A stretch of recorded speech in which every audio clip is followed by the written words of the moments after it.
palogon laguning lekas lukita linuting kidul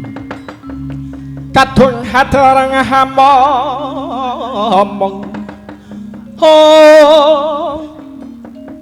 mangun manah rahayu agarana kang gumala sang nata nwara kagyawang bada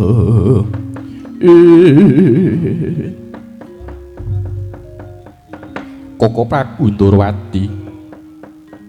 kang menapa nyadung lempah kula Koko Prabu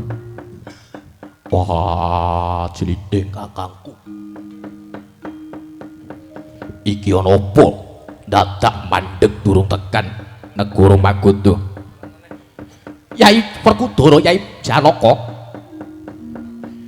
ondene mulagi sawengen lakune awak dhewe sedhelok maneh kawe nyabrang kali Serayu ngarep kae ana kali ngarep kae sing diarani Kali Serayu iya Yai banjur sabrange Kali Serayu kuwi ana gunung kembar inggih menika gunung kembare sinten iki gunung kembar wis kalebu laladan negara Ngagoda mekaten iya ya iki kang aran Gunung Cetiyaka yen to siadi nyebrang kali banjur ngancik Gunung Cetiyaka wis ngancik negara Magoda bedane Cetiyaka karo Giribajra iki apa Magoda kuwi negarane Giribajra kuwi kutha negarane Magoda kuwi negarane Giribajra kuwi kutha negarane dasar pornyata yen pancen bener nyabrang Kali Serayu wis tekan negara Magoda ayo daya-daya tekan kono enggal diluari ratu sing dikunjur Curasanda monggo dhisik yen nganti awak dhewe ngancik Gunung Cetiyaka ora wurunga bakal konangan dening Ratu Magoda Prabu Jarasandha sababipun menapa Prabu Jarasandha saged ngonangi lampah kula kalian Koko Prabu awit sawengi pucuking Gunung Kae ana apa menika mboten napanipun mboten padya cetha pucuking Gunung Kae ana tambur kae bakal bisa muni dhewe lamun ana wong kawula sing cak njabaning rangkah Magoda yen dudu kawula Magoda tambur kae bakal muni dhewe satemah Prabu Jarasandha ngerti yen kene bakal ketepang musuh tambur apa kok ampuh tempanan kok bisa muni dhewe apa ana sing nabuh jin setan pribayang dudu apa sing nabuh demit ngono sing ora ketok ora mlopo sing nabuh bedhugipun irengipun boten ketingal satemah samunipun saged punggil mengekel piyambak ora Yai tambur kae muni dhewe ana sejarahe priye kae dumugi saka kulite Prabu Biyodrata Prabu Biyodrata kae wong tuane Jarasandha wong tuane Raja Magoda iya kok bisa nganti kulite dadi bedhug yo dadi tambur piye Prabu Jarasandha ngamuk punggung marang wong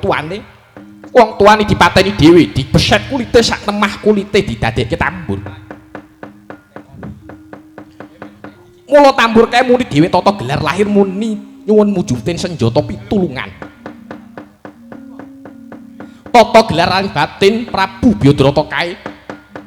nyuwun diruwat nyuwun disampurnake patine Yai Janaka wonten dawuh Koko Prabu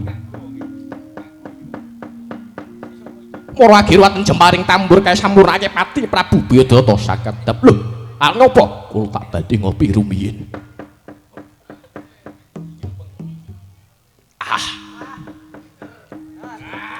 seger sak menika pripati cetha nyawang samubarang dah nopo mersing nyelempit ngoten kukira ketok nggih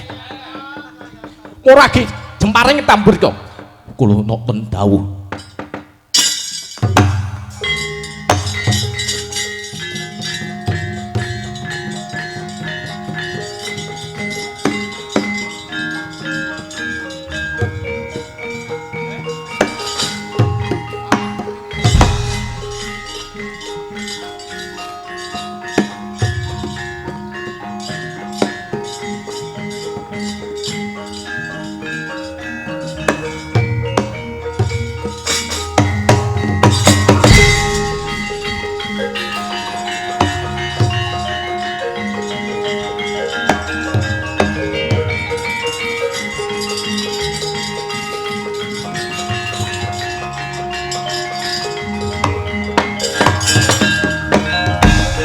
Mulat para Sang Harjuna esmunira kamanungsan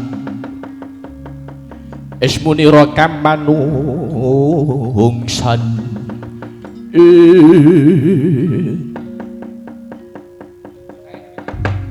pangapunten Koko Prabu